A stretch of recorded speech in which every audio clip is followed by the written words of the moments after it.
રઘુવીર દલસિંહ ચૌધરી. સરસ. રઘુવીર દલસિંહ ચૌધરી વિશે આપણે ટૂંકમાં પરિચય મેળવ્યો હતો અને આપણે પાઠની શરૂઆત કરી હતી. બરાબર. તો વર્ગ શિક્ષક સોમનાથભાઈ પ્રવાસનું સ્થળ નક્કી કરવા માટે 3 મિત્રોની સમિતિ નીમી હતી. આ 3 વિદ્યાર્થીઓના નામ જણાવો તો. વરુણ, સરસ.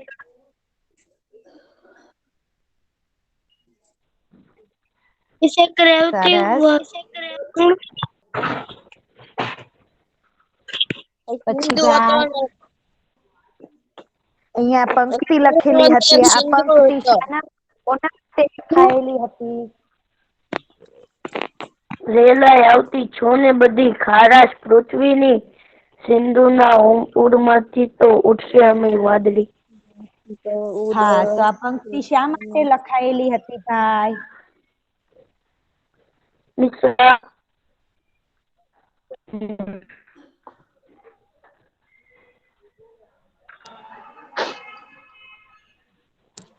સ્ક્રીન ઉપર તમે જુઓ તો દેખાશે ભાઈ. આ પંક્તિ કોના માટે લખાયેલી હતી? શા માટે લખાયેલી હતી? આ પંક્તિ પહેલાના તાલમાં ગુજરાતીના શિક્ષકે લખી હતી.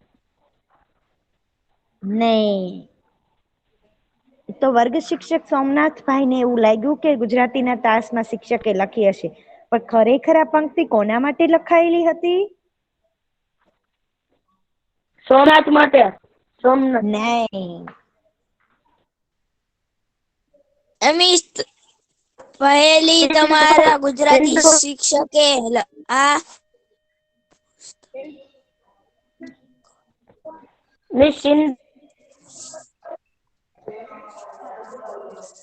સિંધુ માટે. સરસ. શું કામ સિંધુ માટે લખી હતી? આજે સિંધુ નો જન્મ દિવસ હતો. જન્મ દિવસ હતો. પછી હા, અને સિંધુને શુભેચ્છા આપે છે સાહેબ. પછી રેવતી છે મીઠાઈ વેચે છે, તો મીઠાઈમાં શું છે ભાઈ?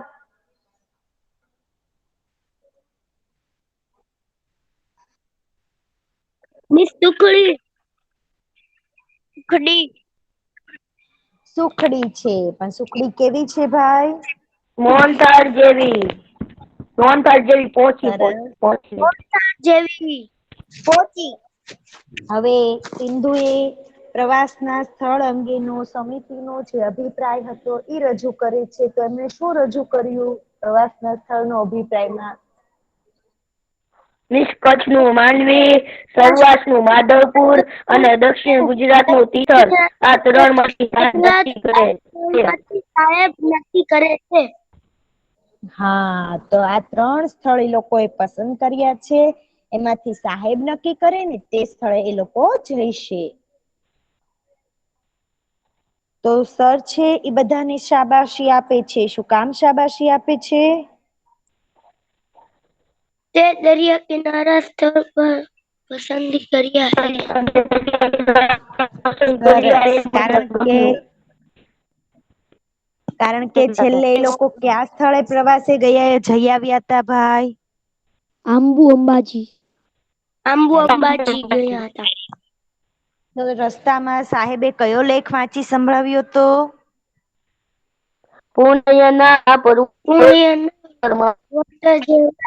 શંકર મહારાજ અને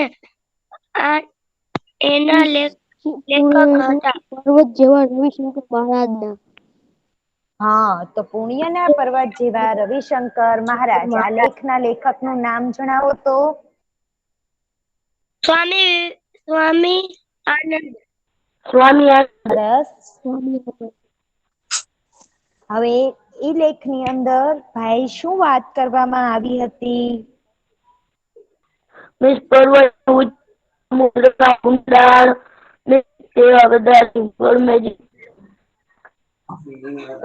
કે ભાઈ જે લોકો પર્વતની ઊંચાઈ છે એની સમુદ્રની ઊંડાઈ પણ જોઈએ. એ માટે ગાંધીજીની વાત કરવામાં આવી છે. તો ગાંધીજી છે એ જયારે ગોળમેજી પરિષદમાં જતા હતા ત્યારે ઝવેરચંદ મેઘાણીએ બાપુ માટે કયું ગીત ગાયું હતું? મિસ ત્યારે ત્યાં મિસ છે ને ઓલું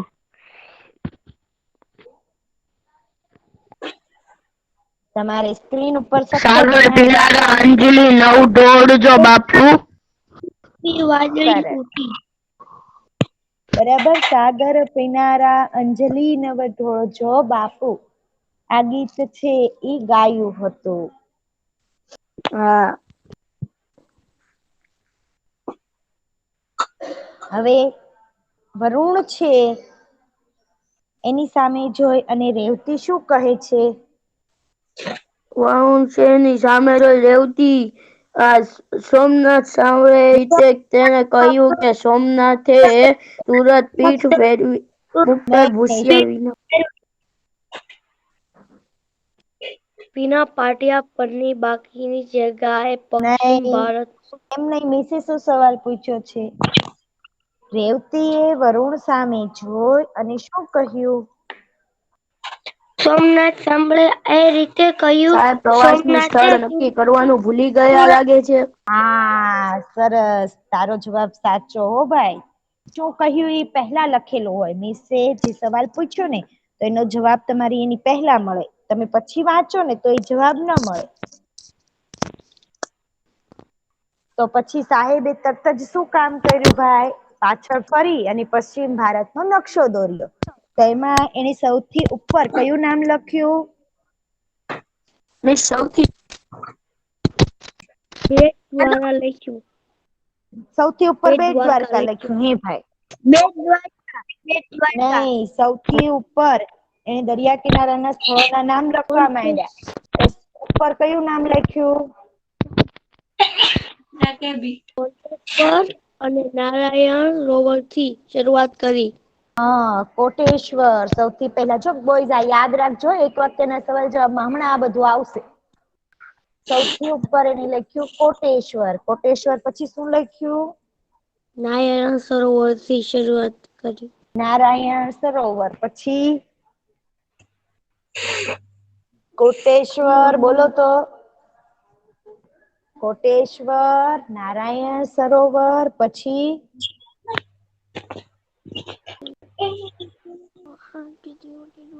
શું લખ્યું પછી બોયઝ? દ્વારકા. નહીં, કોટેશ્વર, નારાયણ સરોવર પછી માંડવી.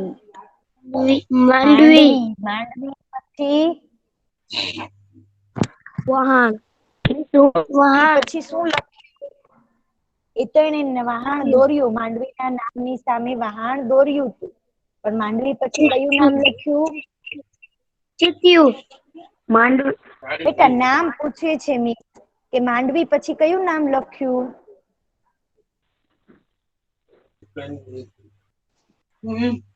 પશ્ચિમ ભારતનો માંડવી પછી કયા સ્થળ આવશે? કયું સ્થળ આવશે ભાઈ? મિસ દક્ષિણ તમે સ્ક્રીન ઉપર જુઓ ને એટલે દેખાશે. ભૂમિ સવાલ બોલો તો. દ્વારકા. માંડવી દ્વારકા પછી દ્વારકા દ્વારકા દ્વારકા દ્વારકા. દ્વારકા પછી બેટ દ્વારકા. હા, બેટ દ્વારકા. બેટ દ્વારકા પછી શું લખીશું? માધવપુર. સરસ. તો છેલ્લી પાઠે બેસેલો વિદ્યાર્થી માધવપુર વિશે એક લેખ લાવ્યો હતો. એ લેખમાં માધવપુર વિશે વાત કરવામાં આવી હતી. બરાબર બોયઝ? તો માધવપુર હા છે એમાં કયા કયા વૃક્ષો જોવા મળે છે વધારે માધવપુરમાં? પપૈયા, આંબલી, રાયણ, નાળિયેરી, બેશુમાર. બેશુમાર નો અર્થ મેં તમને કહ્યો હતો. હો, બેશુમાર એટલે શું થશે? એ વૃક્ષનું નામ છે ભાઈ. અને મેં આ ત્રીજી ચોથી વાર હું રિપીટ કરાવું છું ને મેં પ્રોપરલી કીધું હતું કે બેશુમાર એ વૃક્ષનું નામ નથી. બેશુમાર નો અર્થ થશે ઘણા બધા. એ તો વૃક્ષોના નામમાં બેશુમાર બોલવાનું. ત્યાં મેળો પણ ભરાય છે. આંબલી રાય પછી ભાઈ અહીંયા કઈ કઈ નદીઓ છે હેલો સમુદ્રને મળે? કઈ કઈ નદીઓ સમુદ્રને મળે છે? આખા ઘેડ વિસ્તાર હરિયાળો ફળદ્રુપ નદીઓના છે. નામ બોલવાના છે બેટા. કઈ કઈ નદીઓ સમુદ્રને મળે છે? બધા બોયઝ પાઠમાં ધ્યાન આપો ને, આન્સર આપો. નર્મદા, મહી, બેટા તાપી. અહીં મહી, તાપીના નામ દેખાય છે કે તને?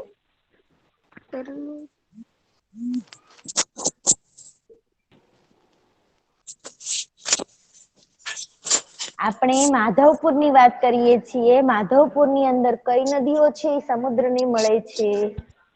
માધવપુરમાં કઈ નદીઓ આવેલી છે? નર્મદા, મહી ની બધી માધવપુરમાં આવેલી છે.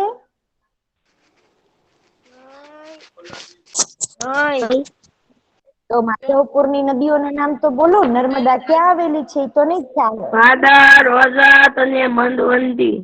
હા, ભાદર, ઓઝત અને મધવંતી. બરાબર, આ નદીઓ માધવપુરની મળે છે. તમને ખબર છે નર્મદા નદી ક્યાં આવેલી છે?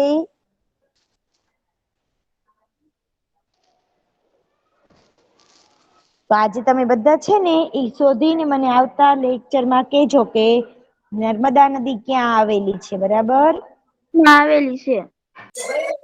ક્યાં? મિસ, મને ખબર છે મિસ, નર્મદા નદી ક્યાં આવેલી છે. ભરૂચ. સરસ. ભરૂચ. પછી ભાઈ આપણે આગળ જોયું હતું કે બલરામ વિશે પરિચય આપી અને સાહેબ આગળ વધે છે. તો ઈ ભાઈ તરત જ પોતાનું નામ સોમનાથ લખી નાખે છે. એટલે સિંધુ સાહેબને શું કહે છે?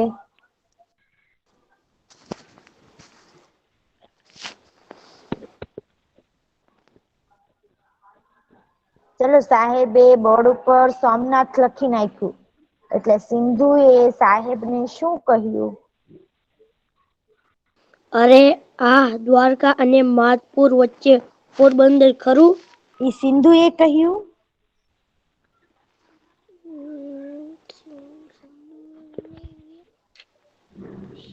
કોઈ પણ વ્યક્તિ કહે એ આગળ લખેલું હોય, વાક્ય પૂર્ણ ન થાય પહેલા.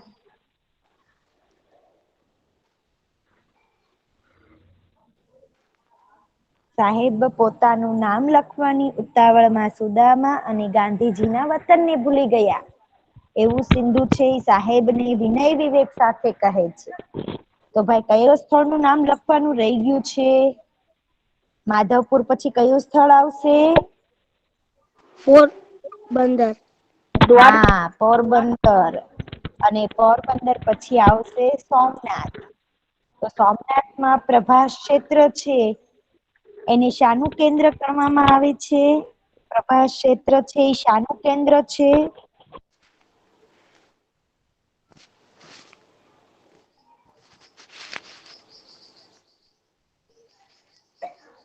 ચલો બોયસ, પ્રભાસ ક્ષેત્ર શાનું કેન્દ્ર છે?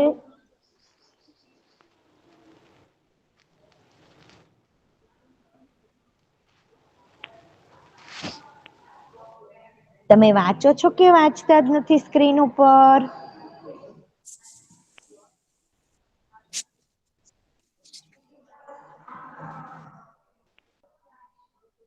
પ્રભાસ ક્ષેત્ર છે એ મનુષ્યના પુરાતન નિવાસનું કેન્દ્ર છે.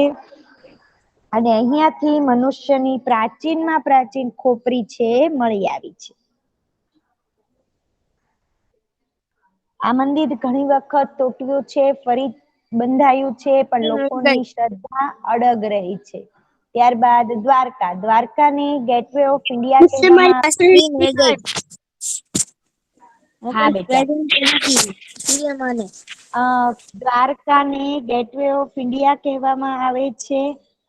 કારણ કે દ્વારકા છે ત્યાંથી સમુદ્ર માર્ગે ભારતની અંદર પ્રવેશી શકાય છે એટલા માટે. ત્યારબાદ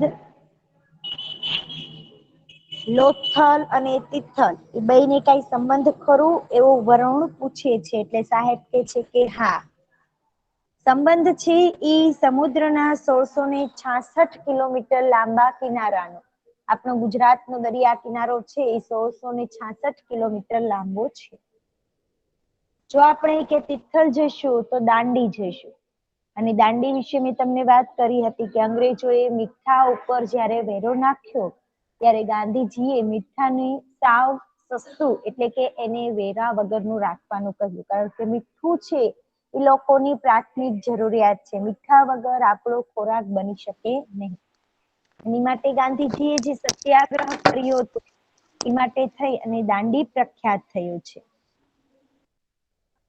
તો સર આપણે છે એ દાંડી થી દીવ થી દાંડી સુધીનો નૌકા પ્રવાસ કરીએ તો કેવી મજા આવી જાય, કારણ કે પહેલા લોકો છે એ સોમનાથ થી ખંભાત પણ દરિયા માર્ગે જતા હતા. અને સાહેબ છે એ કે છે કે તમે લોકો મોટા થાવ ને પછી નૌકા પ્રવાસ કરવા જજો, કારણ કે આપણે નૌકા પ્રવાસ કરીએ ને તો આપણે પહેલા તો દરિયાને જાણવો જોઈએ કે દરિયાની અંદર ક્યારે તોફાન આવે, દરિયાની અંદર પાણી કેટલું હોય, એ બધું આપણે માહિતી મેળવી અને પછી જ તે દરિયા કિનારે નૌકા વિહાર કરવો જોઈએ. ગુજરાતી લોકો છે ને એને દરિયા ખેડુ કહેવામાં આવે છે, કારણ કે એ લોકો દરિયાને સારી રીતે ઓળખે છે, દરિયાની પૂજા કરે છે. અને સિંધી લોકો છે એ તો ઝૂલેલાલ ના ગીતો પણ ગાય છે. ઝૂલેલાલ છે એ હિન્દુ અને મુસ્લિમને એક માનવામાં આવે છે અને એને વરુણ દેવ નો અવતાર કહેવામાં આવે છે. તો ભાઈ વરુણ છે એ કે છે કે તો હું મારું નામ દરિયાલાલ રાખી શકું, અને સિંધુ સાહેબની રજા લઈ અને એક ગીત ગાય છે, ઓ લાલ મેરી પત રખિયો બલા ઝૂલેલાલ, અને આખો વર્ગ છે એ એની સાથે તાળીઓથી જોડાય છે. તો આ રીતે આપણો પાઠ છે એ પૂર્ણ થયો હતો. હવે આજે આપણે આ પાઠના MCQ મેં તમને લોકોને હોમવર્કમાં જાતે કરવા આપ્યા હતા. અહીંયાથી હું સવાલ વાંચું છું, તમારે જવાબ મને કહેવાનો છે. તમે જે MCQ લખ્યા છે એ ચેક કરી લેજો અને જે જવાબ ખોટો હોય એ સાચો કરી રાખજો. એટલે કે મિસ અહીંયા તમને જવાબ ચેક કરાવે છે, જેનો જવાબ ખોટો છે એને ચેકી અને સાચો જવાબ લખી લેવાનો છે. Okay boys? તો ચાલો બધા છે એ જવાબ આપવા માટે તૈયાર છો ને? હા. વિદ્યાર્થીઓની સમિતિ કેમ નીમી હતી? કોણ આપશે મને જવાબ? પ્રવાસ નક્કી કરવા. પ્રવાસ સ્થળ નક્કી કરવા માટે. Very good. શિક્ષક સોમનાથભાઈ વિદ્યાર્થીને એના જન્મદિને શું આપતા હતા? મીઠાઈ. શિક્ષક શુભેચ્છા. હા સરસ, શુભેચ્છા આવ્યો ભાઈ. મીઠાઈ વાળાનો જવાબ ખોટો છે. પ્રવાસ સમિતિના 3 સભ્યોનું કયું જોડકું સાચું છે? પ્રવાસ સમિતિના રેવતી, વરુણ અને સિંધુ. હા સરસ હો સી ભાઈ, આવશે તારા સી. બધા જવાબ સાચા છે. જન્મદિનની શુભેચ્છા માટે લખાયેલા સુભાષિતમાં કોનું નામ હતું? અમીનું. અમીનું હતું. અમીનું. રેવતીનું. ભાઈ મિસ જન્મદિવસ રેવતી. કોનો હતો? સિંધુનું. સિંધુનું. હા તો નામ પણ કોઈ સિંધુ. સિંધુનો. ચાલો થઈ ગયા બોઈઝ MCQ ચેક કરી લીધા તમે? હા. સિંધુએ કઈ બાબત અંગે સમિતિનો અભિપ્રાય જાહેર કર્યો? પ્રવાસના સ્થળ અંગે. સરસ. સિંધુએ જાહેર કરેલા પ્રવાસના સ્થળોમાં કયા સ્થળનું નામ નથી? દ્વારકા. સરસ. વીરપુર. બેટા એ નામ જે નક્કી કર્યા એમાં એ બધા હતા. આમાં આપણને પૂછ્યું છે કે કયું નામ નથી. પુણ્યના પર્વત જેવા રવિશંકર મહારાજ લેખના લેખક કોણ છે? સ્વામી આનંદ. અરે વાહ. આનંદ. અંજલિ નવ જોરજે બાપુ, આ પંક્તિના લેખક કોણ છે? ઝવેરચંદ મેઘાણી. સરસ. ઝવેરચંદ મેઘાણી. ચાલો બોઈસ ચેક કરી લીધા તમારા MCQ? હા. હા. સૌરાષ્ટ્રના સાગરકાંઠાનું વૃંદાવન કોને કહેવામાં આવે છે? મદરને. મધર. સરસ. રાષ્ટ્રપિતા મહાત્મા ગાંધીના જન્મ સ્થળનું નામ શું છે? પોરબંદર. મહુવા. મહુવા છે? પોરબંદર. ઝૂલેલાલના ગીત કોણ ગાય છે? હિન્દુઓ. હિન્દીઓ. ભારતમાં સમુદ્ર માર્ગે પ્રવેશવાનું દ્વાર કોને કહેવામાં આવે છે?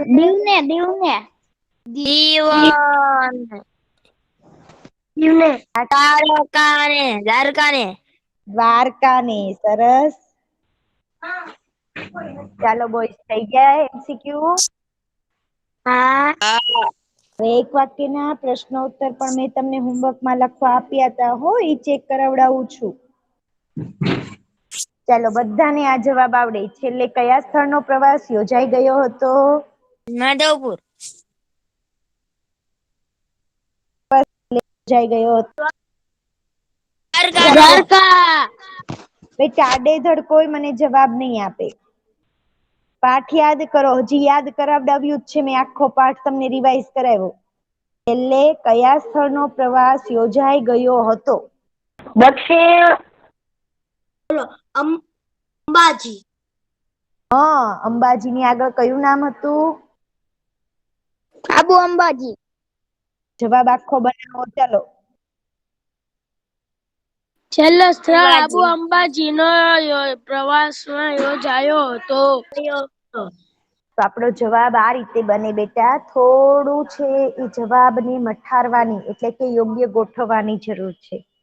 છેલ્લે આબુ અંબાજીનો પ્રવાસ યોજાઈ ગયો હતો. આબુ અંબાજી.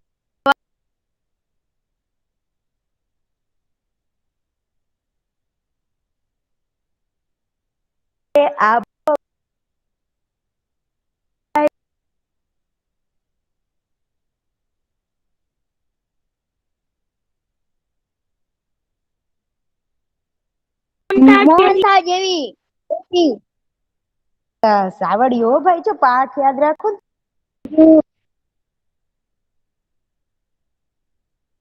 પડીકામાંની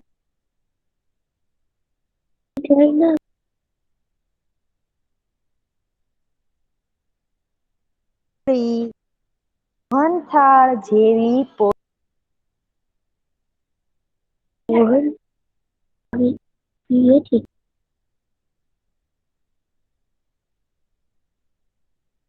ઝવેરચંદ મેઘાણીએ બાપુ ગાયેલું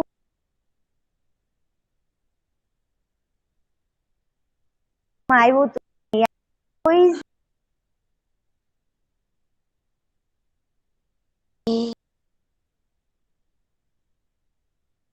તમારા MCQ હતો ઝવેરચંદ મેઘાણીએ બાપુ માટે કયું ગાયેલું?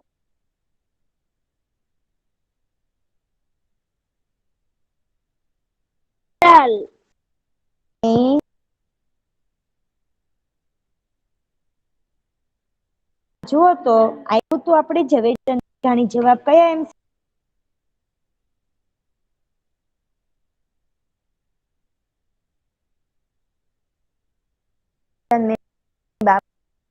ગાયેલું પીનારા.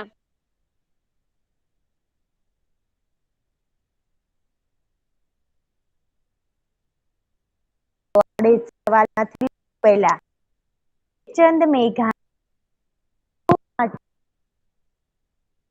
ઝવેરચંદ મેઘાણીએ બાપુ માટે સિંગલ ઇન્વાઇટેડ કોમામાં સાગર પીનારા નવઢોળ બાપુ.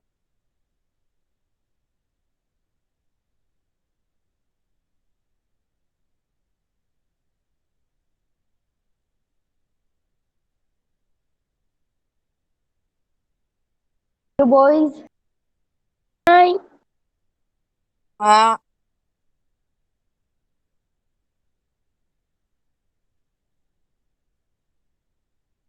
પછી લખો ગીત ગાય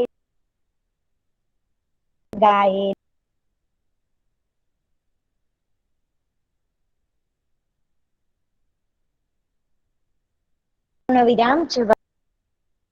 નાથભાઈએ પશ્ચિમ ભારતનો નકશો દોરીને કયા કયા સ્થળોના નામ લખ્યા?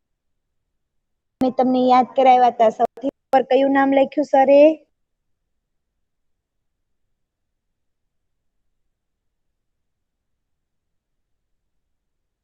સૌથી ઉપર કયું નામ લખ્યું?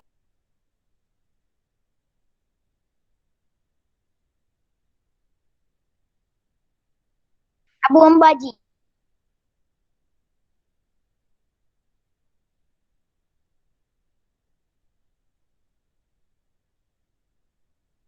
સરોવર. પશ્ચિમ ભારતનો નકશો દોરી અને કાનેદર.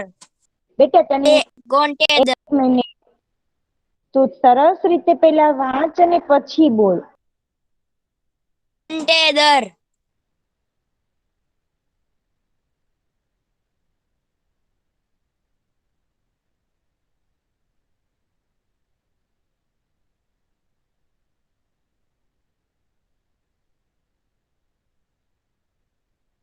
મિસ કોટેશ્વર. હા, સૌથી ઉપર કયું નામ લખ્યું એમણે? કોટેશ્વર. પછી નારાયણ સરોવર. પછી પછી બેટ ધારકા. સવાલમાંથી પેલા શું લખ? દ્વારકા.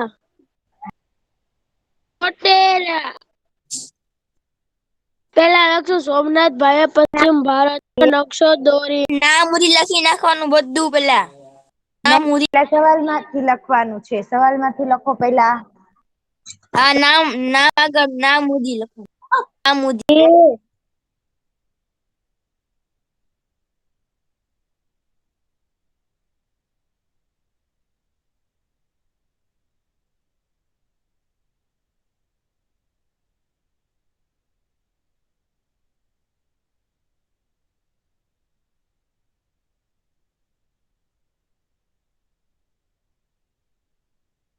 કોટેશ્વર પેલું. કોટેશ્વર. હા, તો પહેલા લખ, પછી પછી અલ્પવિરામ કરીને સરોવર.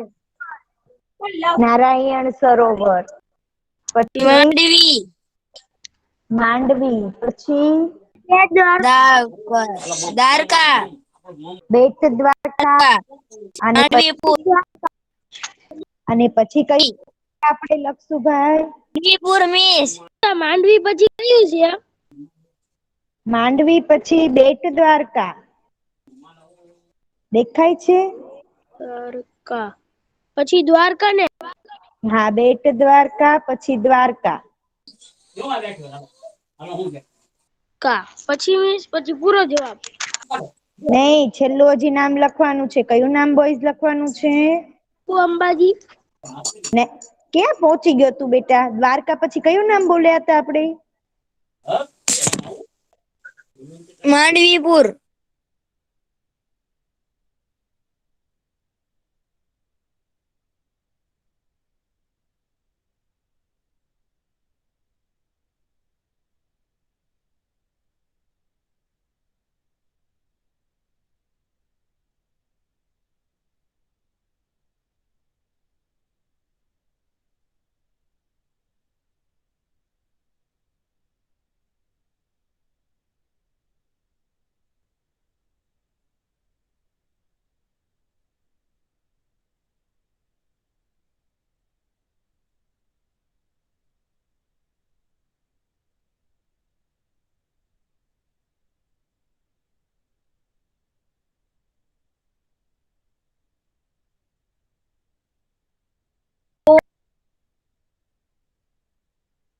સવાલ બોલો તો.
20 मिनट बाकी है।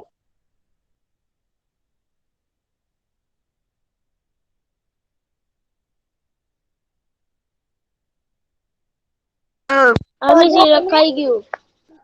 ભાદર, ઓઝત અને મધવંતી, મધ ની ઉપર અનુસ્વાર ને તી, મધવંતી નદીઓ મળે છે. ઝૂલેલાલ કોનો અવતાર મનાય છે? મિસ અવાજ ચોટે તમારો. મિસ બરોબર આવે. ઝૂલેલાલ કોનો અવતાર મનાય છે? સિંધુઓનો. નહીં. વરુણ દેવ નો, વરુણ દેવનો. તો ઝૂલેલાલ, ઝૂલેલાલ લખશો ઝૂલેલાલ વરુણ દેવ નો અવતાર મનાય છે. લખી નાખો જવાબ. ઝૂલેલાલ વરુણ દેવનો અવતાર મનાય છે.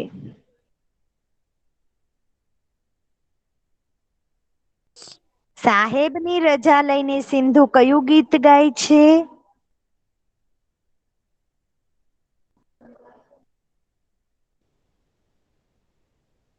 રજા લઈને સિંધુ કયું ગીત ગાય છે?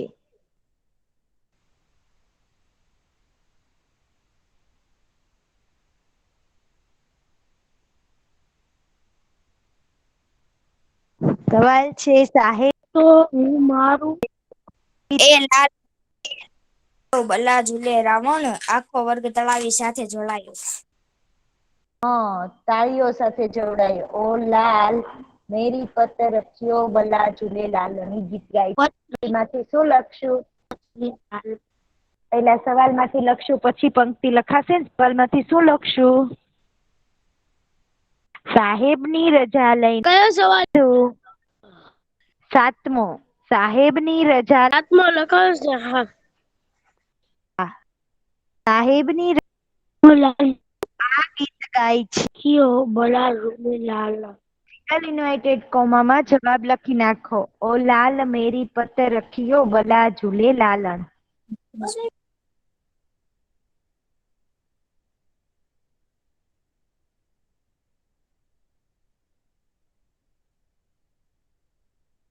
તો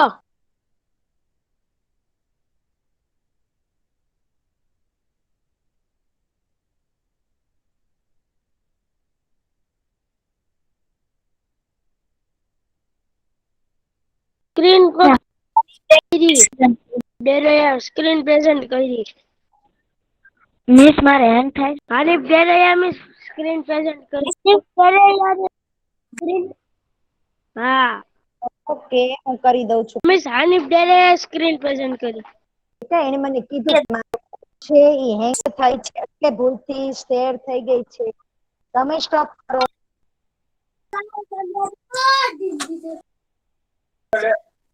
કોના ઘરેથી એટલો બધો અવાજ આવે છે ને માઇક ઓન છે?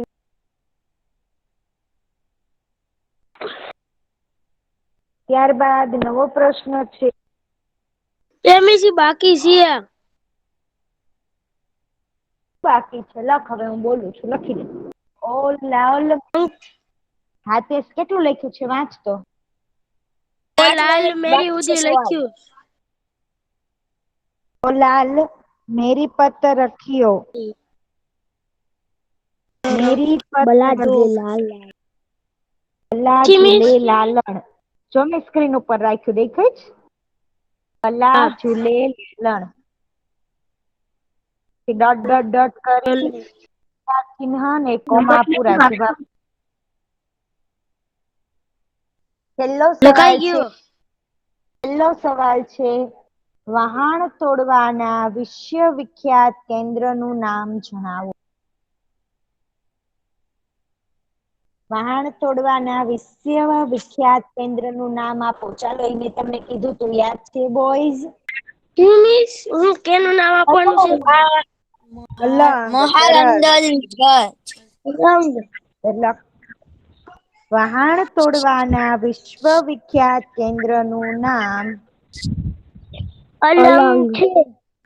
મણાર. અલંગ છે. એ મિસ મણાર. જો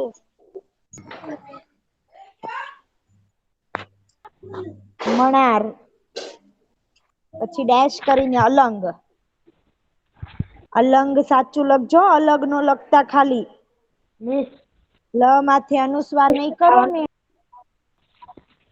તો અલગ વંચાશે.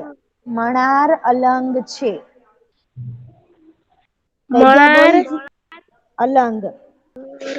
અલંગ. અલંગ મમ્મી મારા પપ્પા જાય જ છે, હું ગયેલો. ત્યારબાદ પ્રશ્ન 3. તારા પપ્પા થી જાય છે વસ્તુ લેવા. હા બેટા. મિસ સમય સોમનાથના થઈ પ્રભાસ ગયો. ક્ષેત્રની કઈ વિશેષતા છે? હજી વાર છે બેટા. પહેલો સવાલ છે, સોમનાથના પ્રભાસ ક્ષેત્રની કઈ વિશેષતા છે? ચાલો, કોણ મને કહેશે સોમનાથના પ્રભાસ ક્ષેત્રની વિશેષતા? આ પેરેગ્રાફમાંથી શોધીને બોલો.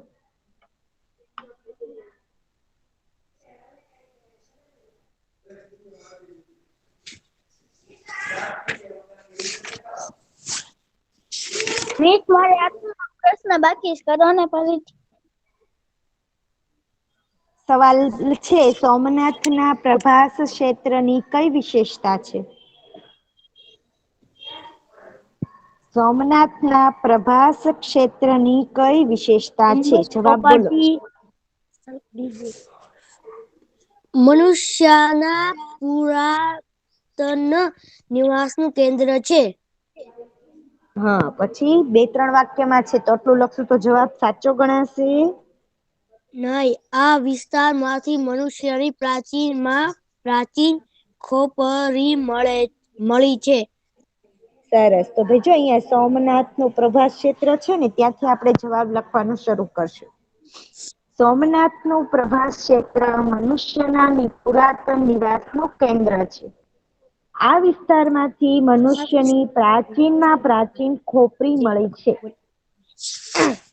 બોય જેવું લાગે ને તો તમે સ્ક્રીનશોટ લઈ લ્યો અને પછી આનો જવાબ લખી દેજો. એવું કરવું છે? મિસ જેમાં લાલ લાઈન કરી છે ઈ તે જવાબ છે. હા, ઈ જ પહેલાનો જવાબ છે. તો તમે પછી લખી શકશો બોયઝ? હા, મેં સ્ક્રીનશોટ તો લઈ લીધો. ઓકે, બધા બોયઝે મિસ લઈ મારી લીધો? મિસ એની આગળ પછી શું લખવાનું? પેલા લખવાનું કઈ સોમનાથના પ્રભાસ ક્ષેત્રની, પછી ઈ જવાબ લખી નાખવાનો. એ જવાબ ઈ જ છે, જેટલું અંડરલાઈન કરેલું છે ને ઈ જ જવાબ છે આપણે. એમાં બીજું કાંઈ ઉમેરવાનું નથી. હા. ચાલો, બીજો સવાલ છે, દાંડી શા માટે? સવાલ યાદ રાખજો. હું સ્ક્રીન ઉપર જવાબનો પેરેગ્રાફ રાખું છું, મને કહેજો. ઓકે? યાદ રહી ગયો ને સવાલ? દાંડી શા માટે પ્રખ્યાત છે? હા મિસ. ચાલો, જવાબ શોધો.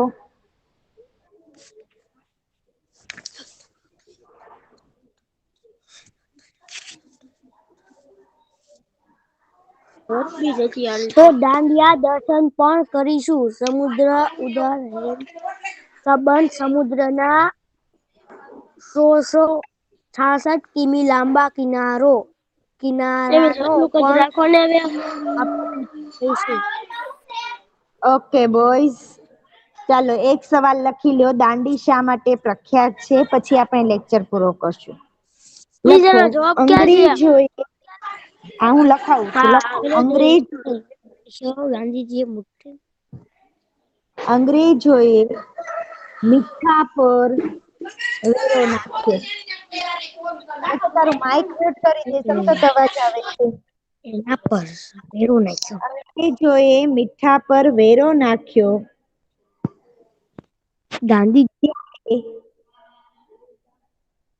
ત્યારે ગાંધીજીએ એક મુઠ્ઠી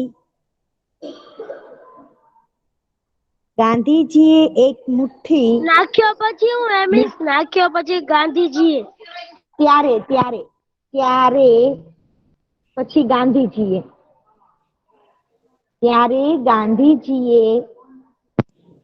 એક મુઠ્ઠી મીઠું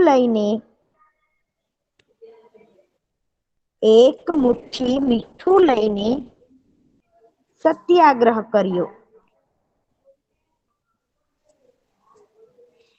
વેરો નાખવાના કાયદાને પડકાર્યો.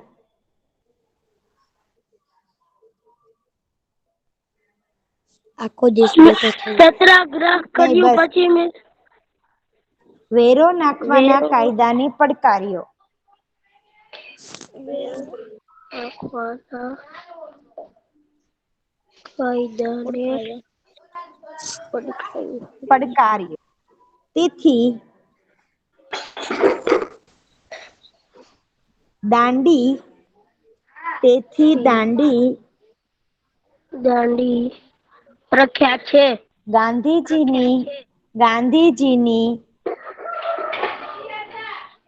ગાંધીજીની દાંડી યાત્રા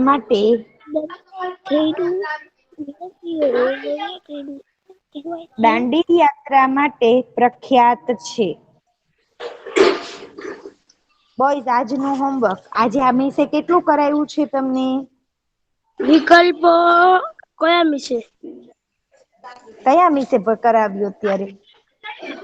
તમે. વિકલ્પો કરાવ્યું. કરાયા. એક પ્રશ્નના સવાલ જવાબ કરાયા ને મોટા પ્રશ્નના 2 સવાલ જવાબ કરાયા. હા, હવે એક જ મોટો સવાલ આપણે બાકી રહ્યો છે, બરાબર? તમારે હોમવર્ક ની અંદર પ્રશ્ન 4 ના જવાબ શોધવાના છે જાતે. હા, મિસ આ પ્રશ્ન પાઠની પીડીએફ મોકલેલી છે તમે? 5 મોકલેલી જ છે બેટા. તમને નથી મોકલી? મને નથી આવી.